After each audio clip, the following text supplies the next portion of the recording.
മിശിഹായിലെ സ്നേഹമുള്ളവരെ, യേശു മരിച്ച് ഉത്ഥാനം ചെയ്ത ശേഷം മൂന്നാം പ്രാവശ്യമാണ് ശിഷ്യന്മാർക്ക് പ്രത്യക്ഷപ്പെടുന്നത്. ശിഷ്യന്മാർക്ക് പ്രത്യക്ഷപ്പെട്ടിട്ട് അതൊരു അനുഭവമാക്കിയിട്ട് അവരുടെ ജീവിതത്തിലേക്ക് യേശു മാറ്റുക ചെയ്യുന്നത്. യേശു പ്രത്യക്ഷപ്പെട്ടപ്പോൾ എത്ര ശിഷ്യന്മാര് അവിടെ ഉണ്ടായിരുന്നു? എത്ര ശിഷ്യന്മാര് അവിടെ ഉണ്ടായിരുന്നു? എന്തോ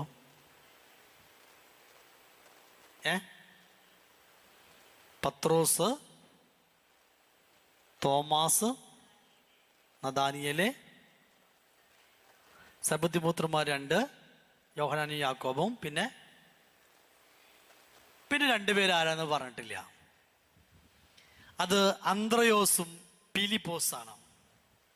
അന്ത്രയോസും പീലിപ്പോസും അത് വേറെ ഭാഗം സൂചിപ്പിക്കുന്നുണ്ട്. കാരണം യേശു മൂന്നാമത്തെ പ്രത്യക്ഷപ്പെടല് വളരെ പ്രധാനപ്പെട്ട ഒരു കാര്യമാണ്. വളരെ പ്രധാനപ്പെട്ട ഒരു പ്രത്യക്ഷപ്പെടലാണ് ഇത്. നഷ്ടപ്പെട്ടു പോയ ശിഷ്യത്വത്തെ പുനരുദ്ധരിക്കാൻ വേണ്ടിയിട്ട് ഒരു അനുഭവമായിട്ട് അവതരിക്കപ്പെടലാണ് ഈ മൂന്നാമത്തെ പ്രത്യക്ഷപ്പെടല്. ശിഷ്യന്മാരും യേശുവും തമ്മിലുള്ള ബന്ധം നഷ്ടപ്പെട്ടു പോയിരുന്നു.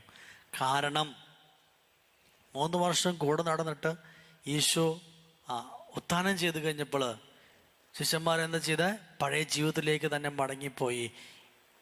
പത്രോസ് പറഞ്ഞു, ഞാൻ മീൻ പിടിക്കാൻ പോകുന്നു, ഞങ്ങളും നിന്റെ കൂടെ വരുന്നെന്ന് പറഞ്ഞു. അപ്പം നഷ്ടപ്പെട്ടു പോയ ജീവിതങ്ങളെ തിരിച്ചു കൊണ്ടുവരാൻ വേണ്ടിയിട്ട് ആണ് ഈ മൂന്നാമത്തെ പ്രത്യക്ഷപ്പെടല്. പുതിയ അനുഭവത്തിലേക്ക് അവിടെ നിന്ന് യേശു ഈ 7 പേര് വരാൻ കാരണം നഥാനിയേൽ വന്നിട്ടുണ്ട്.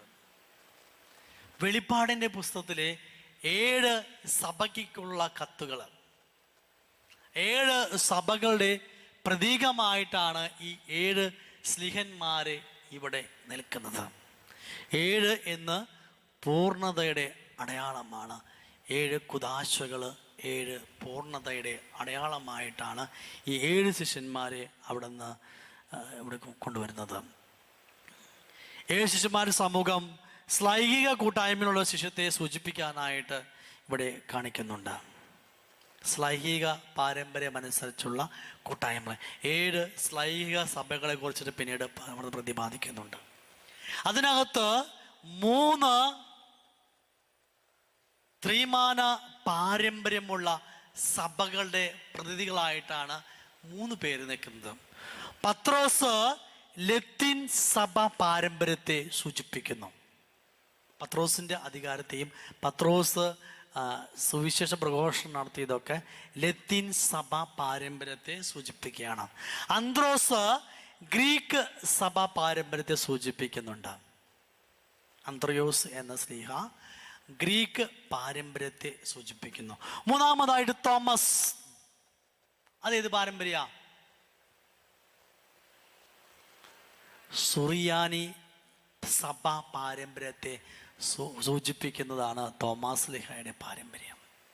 ഇപ്പൊ സഭയ്ക്കകത്ത് ലത്തീൻ, ഗ്രീക്ക്, സുറിയൻ സഭ പാരമ്പര്യത്തെ സൂചിപ്പിക്കുന്ന 3 സ്ലീഹന്മാരുടെ ഈ ശ്ലൈഹികമായിട്ടുള്ള ആധികാരികതയെ സൂചിപ്പിക്കാനാണ് ഈ 3 സഭാ പാരമ്പര്യത്തെ ഈശോ അവിടെ നിന്ന് കൂട്ടി നടക്കാൻ വേണ്ടിയിട്ടാണ് കർത്താവിൻ്റെ മൂന്നാമത്തെ പ്രത്യക്ഷപ്പെടല്. ഇനി 21-ാമത്തെ അധ്യായം 3-ാം വാക്യത്തിൽ പറയുന്നുണ്ട്, ഞാൻ മീൻ പിടിക്കാൻ അവർ പറഞ്ഞു, ഞങ്ങളും കൂടെ വരുന്നു. എന്നാൽ ആ രാത്രിയിൽ അവർക്ക് ഒന്നും കിട്ടിയില്ല. കാരണം എന്താ? ഒന്നും കിട്ടാത്തതിൻ്റെ കാരണം എന്താ? ഈശോയുമായിട്ടുള്ള ബന്ധത്തിൽ നിന്ന് അവര് അകന്നിൽക്കുക. നമുക്കറിയാം, യോഹന്നാന്റെ സുവിശേഷം 15-ാം അധ്യായത്തിൽ 1 മുതൽ 17 വാക്യത്തിൽ പറയുന്നുണ്ട്, ഞാൻ സാക്ഷാൽ മുന്തിരിച്ചെടിയും നിങ്ങളതിൻ്റെ ശാഖകളാണ്. എന്നെ കൂടെ നിങ്ങൾക്ക് ഒന്നും ചെയ്യാൻ സാധിക്കില്ല. മുന്തിരിച്ചെടിയോട് ശാഖ ചേർന്നിരിക്കുമ്പോഴാണ് അതിന് ഫലം പുറപ്പെടുവിക്കാനായിട്ട് സാധിക്കണം. ഫലം പുറപ്പെടുവിക്കാനായിട്ട് സാധിക്കണം. അപ്പൊ സ്ത്രീകന്മാരെ ആ ഈശോയുടെ ബന്ധത്തിൽ നിന്ന് അകന്നിരിക്കുമ്പോൾ അവർക്കൊന്നും ചെയ്യാനായിട്ട്, ഈ സ്ത്രീകന്മാരെന്ന് പറഞ്ഞാൽ അവരെ മീൻപിടുത്തം, ജനിച്ചപ്പെട്ട മീൻപിടുത്തത്തിലെ അഗ്രഗണ്യന്മാരാ. പത്രോസും ശിമയോൻ പത്രോസും അന്ത്രയോസും യാക്കോബൊക്കെ ഇത്രയും അഗ്രഗണ്യന്മാരാണ്. അവരെ മനുഷ്യ പിടിക്കുന്നവരാക്കാം എന്ന് പറഞ്ഞിട്ടാണ് ഈശോനെ അവരെ വളയും വലയും മഞ്ചിയൊക്കെ ഉപേക്ഷിച്ചിട്ട് അവരെ ഈശോയുടെ പിന്നാലെ പോയത്. പക്ഷേ അവരെ ഈശോയുടെ ബന്ധം നഷ്ടപ്പെട്ട് കഴിഞ്ഞപ്പോൾ തിരിച്ച് അവർക്ക് ഒന്നും കിട്ടാത്ത അവസ്ഥ, വെറും ശൂന്യ വലിക്കുന്ന ഒരവസ്ഥയിലേക്ക് അവരെ മാറി. ആ ശിഷ്യന്മാരെ ശൂന്യവൽക്കരിക്കപ്പെട്ട ഒരു അവസ്ഥയിലേക്ക് പോയപ്പോൾ അവരെ തിരിച്ചു കൊണ്ടുവരാൻ വേണ്ടിയിട്ടാണ് ഈശോയുടെ ഈ മൂന്നാമത്തെ പ്രത്യക്ഷപ്പെടലേ.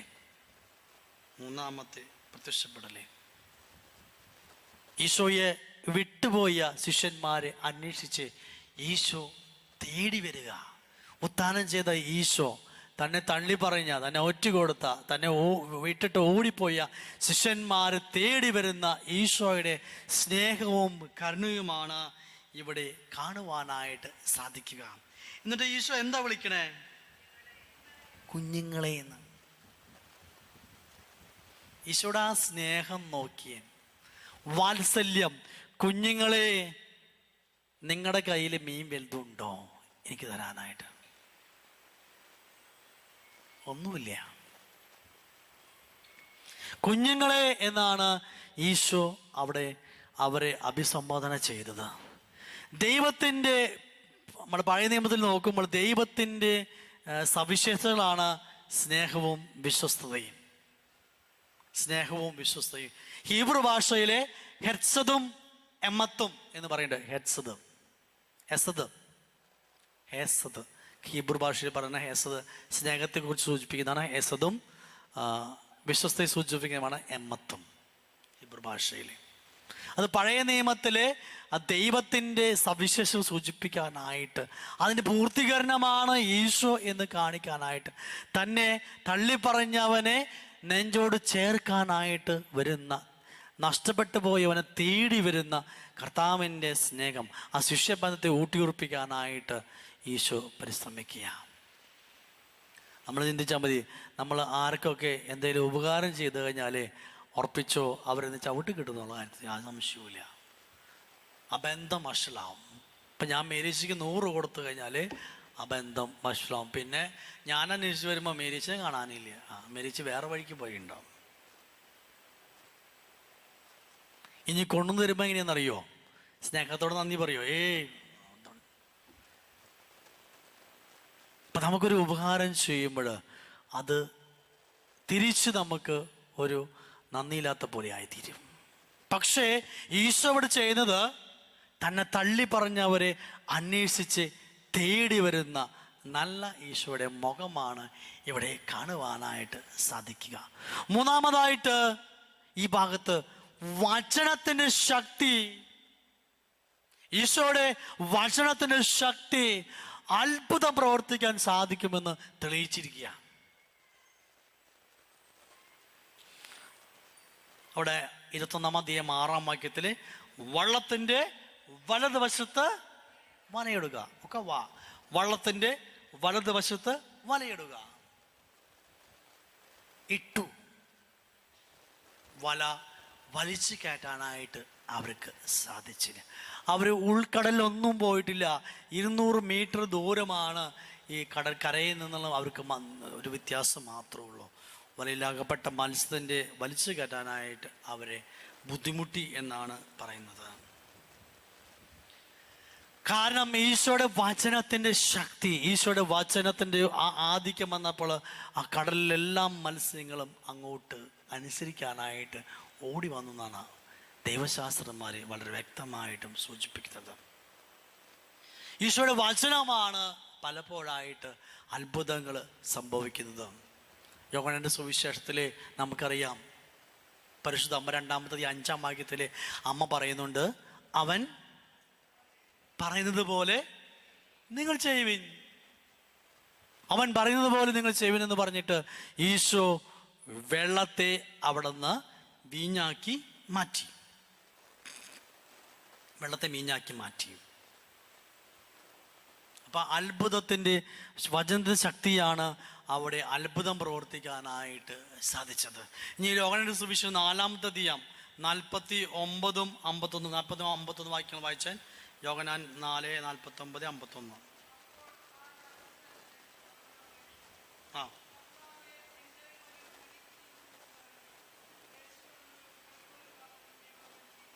ആ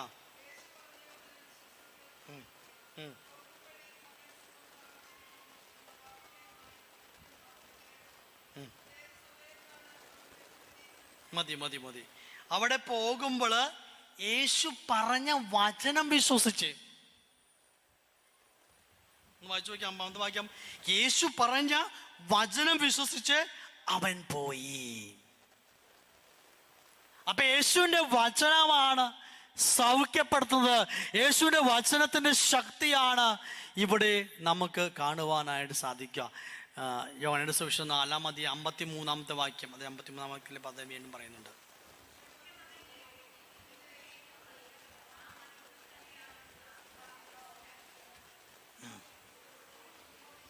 നിന്റെ മകൻ ജീവിക്കും. ഒറ്റ വാക്കാണ് യേശുവിന്റെ വചനത്തിന്റെ വാക്ക്.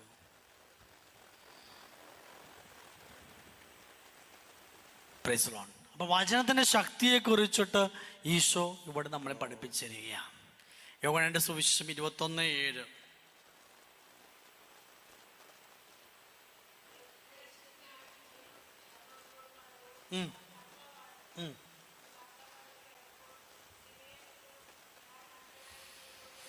മതി. യോഹന്നാൻ, അത് കൃത്യം പറഞ്ഞ യേശു സ്നേഹിച്ചിരുന്ന ശിഷ്യൻ. യോഹന്നാനെന്ന് പറഞ്ഞിട്ടില്ലേ കർത്താവ്? യോഹന്നാനാണത്. യോഹന്നാൻ തന്നെ എഴുതിയിരിക്കുന്നത്. അതുകൊണ്ടാണ് അവൻ എഴുതിയത് യേശു സ്നേഹിച്ചിരുന്ന ശിഷ്യൻ എന്ന് യോഹന്നാൻ തന്നെ എഴുതി വച്ചിരിക്കുക.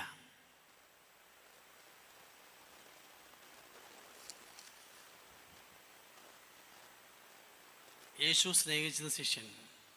അപ്പൊ ഈ സ്നേഹവും വിശ്വാസം തമ്മിൽ ഒത്തിരിയേറെ ബന്ധമുണ്ട്. സ്നേഹവും വിശ്വാസം തമ്മിൽ. സ്നേഹം വിശ്വാസത്തെ ത്വരിതപ്പെടുത്തുന്നുണ്ട്. സ്നേഹമുള്ളതുകൊണ്ടാണ് യോഹന്നാൻ മാത്രമാണ് ഈശോയെ തിരിച്ചറിയാനായിട്ട് സാധിച്ചുള്ളത്.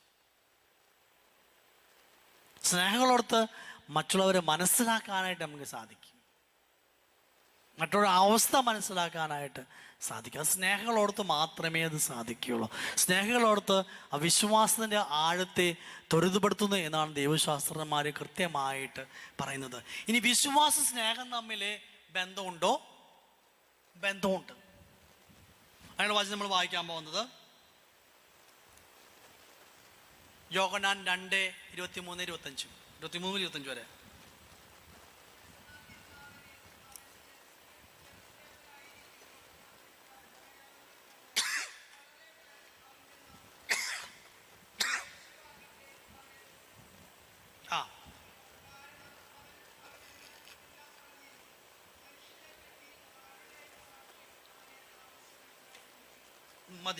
മതി. ഒന്ന് വായിച്ചു നോക്കിയുള്ളത്. ജെറുസലേമിലായിരിക്കുമ്പോൾ അടയാളം കണ്ട് വളരെ പേർ അവന്റെ നാമത്തിൽ വിശ്വസിച്ചു. യേശു ആകട്ടെ അറിഞ്ഞിരുന്നു, ആവശ്യമായിരുന്നില്ല.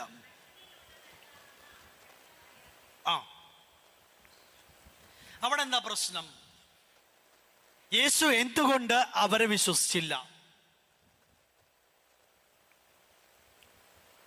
എന്തുകൊണ്ടാ? അവര് അത്ഭുതം കൊണ്ടതുകൊണ്ടാണ് വിശ്വസിക്കുന്നത്. യേശുവിനുള്ള സ്നേഹം കൊണ്ടൊന്നല്ല,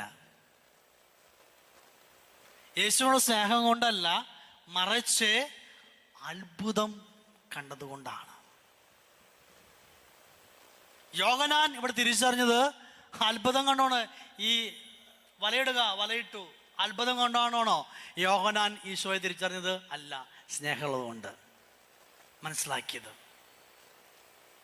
അതിന് യേശു പറയുന്ന കാര്യമുണ്ട്. 10 കുഷ്ഠരോഗികൾക്ക് അത്ഭുതം ഉണ്ടായി. ഒരാൾ മാത്രമേ തിരിച്ചു വന്നുള്ളൂ. ബാക്കി 9 പേര് അത്ഭുതങ്ങൾ പിന്നാലെ പോയി. ഒരാൾ മാത്രമേ ഈശോയെ സ്നേഹിച്ചുള്ളൂ. അതുകൊണ്ട് വന്ന് ഈശോയെ സ്നേഹിച്ചുകൊണ്ട് ഈശോയെ അനുഗമിക്കാനായിട്ട് അവൻ തിരിച്ചു വന്നത്. ഇനി യോഹന്നാൻ 6:26 കർത്താവ് കൃത്യമായിട്ട് അതിനെക്കുറിച്ച് വേറെ എക്സ്പ്ലനേഷൻ പറയുന്നുണ്ട്. 6:26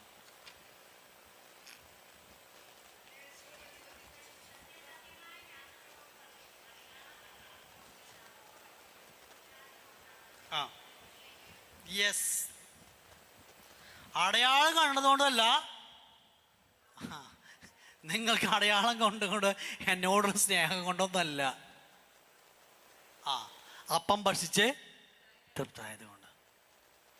ഉദാഹരണം പറയുകയാണെങ്കിൽ, നമ്മൾ ഇവിടെ ഉച്ചയ്ക്ക് കഞ്ഞി കൊടുക്കുന്നുണ്ട്. കഞ്ഞി കുടിക്കാനാണ് വരുന്നതെങ്കിൽ വല്ല കാര്യമുണ്ടാ? അല്ല, ഉദാഹരണം പറഞ്ഞ കേട്ടാ. വചനം കേൾക്കാനാണ് നമ്മൾ വരേണ്ടത്. വചനത്തിന്റെ അഭിഷേകത്തിൽ വളരാനാണ്. ഞാനൊക്കെ കൊച്ചില് ഈ ബൈബിൾ ജ്യോതി പ്രയാണമുണ്ട്. അപ്പൊ ബൈബിൾ ജ്യോതി പ്രയാണത്തിൻ്റെ സമയത്ത് മുടങ്ങാണ്ട് പോകും. എന്താ കാരണം എന്നറിയോ? വചനത്തോളം ഇഷ്ടം കൊണ്ടാ? അല്ല, ഞാനൊക്കെ 4, 5 പഠിക്കുന്ന സമയമാണ്. ഈ ബൈബിൾ ജ്യോതി പ്രയാണം കഴിയുമ്പോൾ, ഓരോ വീട്ടിൽ നിന്ന് ഒരു വീട്ടിൽ കയറി കഴിയുമ്പോൾ, അന്ന് കാലത്ത് രസന ഇറങ്ങിയ കാലഘട്ടം. ആ രസന കുടിക്കാൻ വേണ്ടി പോണത്. വേറെ ഈ വചനം കേൾക്കാനോ വചനത്തിനുള്ള സ്നേഹം കൊണ്ട് പോണതല്ല. ഞാൻ വന്നല്ലോ, ഒരു കൂട്ടം പിള്ളേരുണ്ടാവും, ഒരു 10-40 പേരുണ്ടാവും. ഇത് കഴിഞ്ഞ് വെക്കിടിയ, ഇത് കഴിഞ്ഞ മുമ്പ് കണ്ണാങ്കടാ, എവിടെ നടക്കലേക്ക് നോക്കണേ, എന്താ വരണേ എന്നുള്ളത്. അപ്പൊ നമുക്ക് അതിനോട് സ്നേഹമല്ല. അവിടെ എന്താണ്? എൻ്റെ അപ്പം കിട്ടി എനിക്ക് വയറ് നിറഞ്ഞത് കൊണ്ടാണ് ഞാൻ വീണ്ടും അന്വേഷിക്കുന്നത്. അപ്പൊ അപ്പത്തോടെ എനിക്ക് സ്നേഹം. അതുകൊണ്ട് കുഷ്ഠരോഗികൾക്ക് അത്ഭുതം സംഭവിച്ചു. ആ അത്ഭുതത്തെ സ്നേഹിച്ചത്. ഇപ്പൊ നമ്മൾ നിയോഗം വെച്ച് പ്രാർത്ഥിക്കുമ്പോൾ, ആ നിയോഗം നടക്കുമ്പോൾ, ആ നിയോഗത്തോടെ നമുക്ക് സ്നേഹം. ഈശോയെ എനിക്ക് നല്ലൊരു കാറ് വാങ്ങിക്കണം, ബെൻസ് കാറ് കിട്ടി. പിന്നെ ഈശോ ഇല്ല, പിന്നെ ഈശോ വേണ്ട. ഞാൻ സ്നേഹിച്ചത് ബെൻസ് കാറിനെയാ. അപ്പൊ എനിക്ക് ഈശോ വേണ്ട, എനിക്ക് കിട്ടാൾ കിട്ടി. അതാണ് നമുക്ക് ധൂർത്തുപുത്രന്റെ ബൊമ്മയില് ഈശോ വളരെ വ്യക്തമായിട്ട് കാണിച്ചു തരുന്നത്. ആദ്യത്തെ വിളിയിലെ ധൂർത്തുപുത്രൻ സ്നേഹിച്ചത് അപ്പന്റെ സ്വത്തിനെയാണ്. രണ്ടാമത് സ്നേഹിച്ചതാ എന്നെ നശിപ്പിച്ച് തിരിച്ചു കഴിഞ്ഞപ്പോ ആര് സ്നേഹിച്ച? അപ്പനെ. ചിലര് ഞാൻ കണ്ടിട്ടുണ്ട്. ഇപ്പൊ ഈ അടുത്ത് വേണ്ട പോട്ടെ, അമ്മേനെ ഭയങ്കര നോട്ടാ. എന്ത് കാരണം വെച്ചാലേ അമ്മയുടെ കയ്യിലേക്ക് അവർക്ക് കാശുണ്ട്. തല്ലാണ് അമ്മയെ നോക്കാനായിട്ട്. എന്താ കാരണം വെച്ചാല് അമ്മയുടെ കയ്യിൽ കാശ് മുഴുവൻ കിട്ടാൻ വേണ്ടിയിട്ട്, അല്ലാണ്ട് അമ്മോടെ സ്നേഹം കൊണ്ടൊന്നുമില്ല. ഈ നടക്കുന്ന പ്രതിഭാസം ഇന്ന് പല കുടുംബങ്ങൾ നടക്കുന്ന കാര്യമാണ്. അത് ഞാൻ പൊരിഞ്ഞടി. ചവടക്ക് കഴിഞ്ഞ് വീട്ടിലേക്ക് വന്ന് തിരിച്ച് കയറിയിട്ടില്ല. 4 മണിക്ക് ചവടപ്പ് കഴിഞ്ഞ് 6 മണി കഴിഞ്ഞ് തിരിച്ചെത്തുമ്പോഴേക്ക് ചോദിക്കുന്നത്, അതെ ആ മരണം പത്രത്ത് വായിച്ചേ, നോക്കട്ടെ എനിക്കുള്ള എന്നാ നോക്കട്ടെ എന്നാ പറയുന്നത്. ആദ്യം ഈ അടുത്തുണ്ടൊരു വീട്ടുണ്ടായതാ.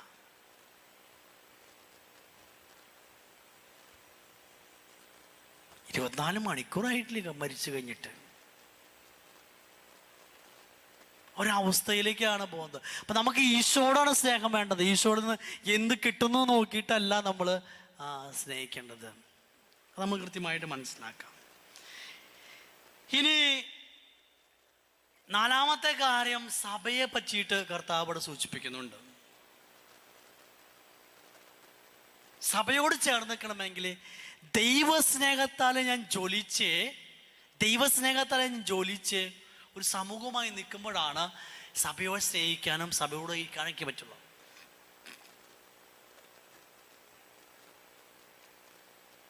ഒരു ദിവസം ഒരു പയ്യനെ കണ്ടു. 12 വർഷമായി അവൻ പള്ളിയിൽ പോയിട്ട് കുർബാന സ്വീകരിച്ചിട്ട് കുമ്പസാരിച്ചിട്ട്.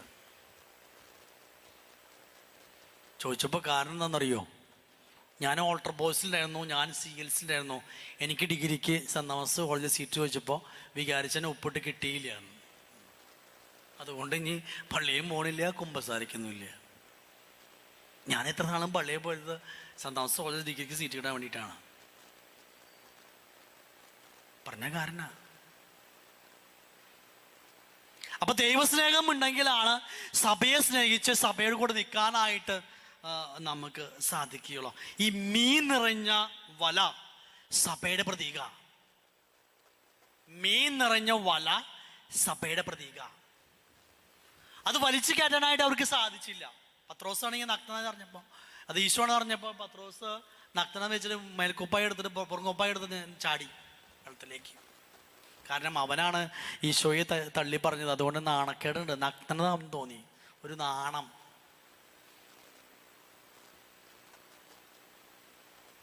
ആദ്യം മാതാപിതാക്കള് പാപം ചെയ്തപ്പോൾ അവർ നഗ്നനായി തോന്നി, അവരിതേ ഇല കൊണ്ട് മറച്ചു.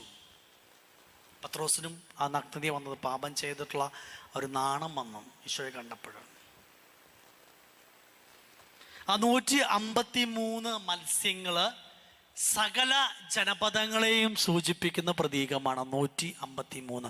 കാരണം അന്ന് കാലത്ത് ഈ യഹൂദ പാരമ്പര്യം അനുസരിച്ച് കടലിൽ പോകുമ്പോൾ 153 തരം മത്സ്യങ്ങൾ ഉണ്ടെന്നാണ് യഹൂദരുടെ ഒരു നിശ്ചയം, ഒരു കണക്ക് കൂട്ടില്.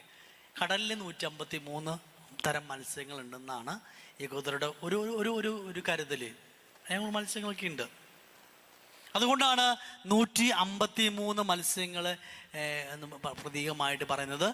സകല ജനപദങ്ങളുടെയും 153 പറഞ്ഞ ലോകം മുഴുവൻ സൂചിപ്പിക്കുന്നത്, സകല ജനപദങ്ങളെ സൂചിപ്പിക്കുന്നതാണ്. ആ വലയിലാക്കുന്നതാണ് ഈ സഭ. എന്നിട്ട് ആരാണ് ഇത് കരയ്ക്ക് വലിച്ചു കയറ്റിയത്? പത്രോസ്. അവിടെ രസകരമായൊരു കാര്യം, ബാക്കി സ്ത്രീഹന്മാർ വലിച്ചിട്ട് കയറിയില്ല. അവിടെ അവർ വെള്ളത്തിലിട്ടിട്ട് അവിടെ കെട്ടിവെച്ചു. അണ്ട് ഈശോ പ്രാതലിനായിട്ട് മീൻ കൊണ്ടുവരാൻ പറഞ്ഞു. അപ്പോഴാണ് പത്രോസ് പോയിട്ട് ആ വല ഒറ്റയ്ക്ക് വലിച്ചു കയറ്റിയത്. പത്രോസിനെയാണ് സഭയുടെ അധിപനായിട്ട് ഈശോ നിയമിച്ചത്. അതുകൊണ്ടാണ് പത്രോസ് പോയിട്ടായിരുന്നു ഏറ്റവും വലിയ മീൻ നോക്കിയിട്ട് അവിടുന്ന് ഈശോയ്ക്ക് കൊണ്ടുകൊടുത്തു. അപ്പൊ ദൈവസ്നേഹമാണ് സഭയോട് ചേർന്ന് നിൽക്കാനായിട്ട്, ദൈവജനമായിട്ട് രൂപാന്തരപ്പെടുത്താനായിട്ട് നമ്മളെ അവിടെ സഹായിക്കുക. ഈശോയുടെ കരുണാർദ്ദമായ സ്നേഹം ശിഷ്യന്മാരിലേക്ക് ആകർഷിക്കുന്നത്. 12:32 വായിച്ചൻ. യോഹന്നാൻ സുവിശേഷം 12:32. യോഹന്നാൻ 12:32.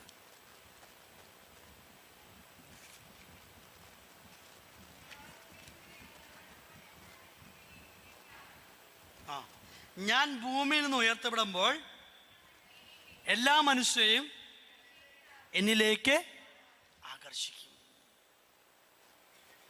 ഞാൻ ഭൂമിയിൽ നിന്ന് ഉയർത്തപ്പെടുമ്പോൾ എല്ലാ മനുഷ്യരെയും എന്നിലേക്ക് ആകർഷിക്കും. ഈശോ ദാനം ചെയ്ത് കഴിഞ്ഞ ശേഷമാണ് അവിടെ നിന്ന് ഈശോയിലേക്ക് ആകർഷിക്കാനായിട്ട് സാധിച്ചത്. അപ്പം ഇവിടെ ഈശോയുടെ കരുണാർദ്ദമായ സ്നേഹം കാണുവാനായിട്ട് നമുക്ക് സാധിച്ചു.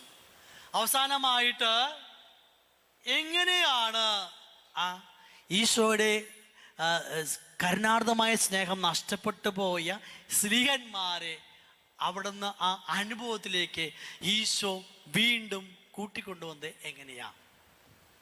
അവസാനമായിട്ട് ഈശോ എന്താ ചെയ്ത്? അവസാനമായിട്ട്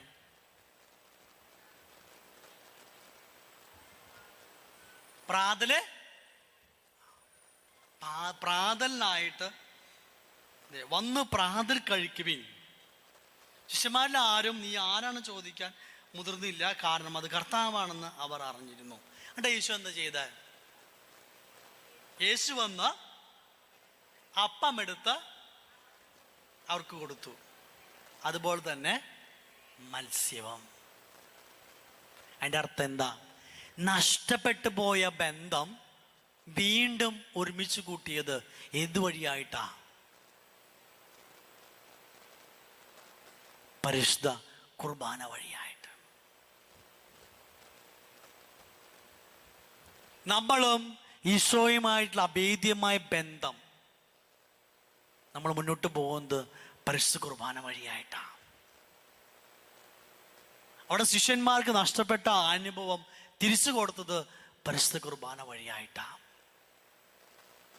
ആ പരിശുദ്ധ കുർബാനയുടെ നമുക്ക് ലഭിക്കുന്ന ദൈവസ്നേഹത്തിൻ്റെ അഭിഷേകം അനുഗ്രഹമായിട്ട്, ആ കരുണാർദ്ര സ്നേഹം അനുഭവിക്കാനായിട്ട് ഓരോ പരിശുദ്ധ കുർബാനയിലും ഈശോ നമ്മളെ വിളിക്കുന്നു. എങ്ങനെ വിളിക്കണേ? വന്ന് പ്രാതൽ കഴിക്കുവേ. മേരി, നീ വന്ന് പ്രാതൽ കഴിക്കുവേ. അങ്ങനെ ഓരോരുത്തരെയും പേര് ചൊല്ലിയിട്ടാണ് ഈശോ പരിശുദ്ധ കുർബാനയ്ക്ക് വിളിക്കണേ. ഈ ഹോളിലുള്ള എല്ലാവരും എന്നല്ല പറയണേ, ഓരോരുത്തരുടെ പേര് ചൊല്ലിയിട്ടാണ് പരിശുദ്ധ കുർബാനയിലേക്ക് ഈശോയുടെ ശരീരമാകുന്ന അപ്പം, ഈശോയുടെ രക്തം കഴിക്കാനായിട്ട് നമ്മളെ ക്ഷണിക്കുക. വാ, ഓടിവാ മക്കളെ, എൻ്റെ വന്ന് പ്രാതൽ കഴിക്കുവിൻ, എന്നോട് കൂടി ഭക്ഷിക്കുവിൻ. അപ്പോഴാണ് ആ ഭേദ്യമായ ബന്ധം രണ്ടാമതും പുലർത്തുവാനായിട്ട് സഹായിച്ചത്. അതിനായിട്ട് നമുക്ക് ഒരു പരിശുദ്ധ കുർബാനയിലും ഈശോയുടെ കരുണാർദ്ദമായ സ്നേഹം അനുഭവിക്കുവാനായിട്ട്, അതുവഴി ദൈവസ്നേഹത്തിൽ വളർന്ന് ദൈവജനമായിട്ട് ഈ ലോകത്തിലേക്ക് അഭിഷേകം പകരപ്പെടുവാനായിട്ട് ദൈവം നിങ്ങളെ സമൃദ്ധമായിട്ടും അനുഗ്രഹിക്കട്ടെ. പിതാവിൻ്റെയും പുത്രൻ്റെയും പരിശുദ്ധാത്മാവിൻ്റെയും നാമത്തിൽ ആമേൻ.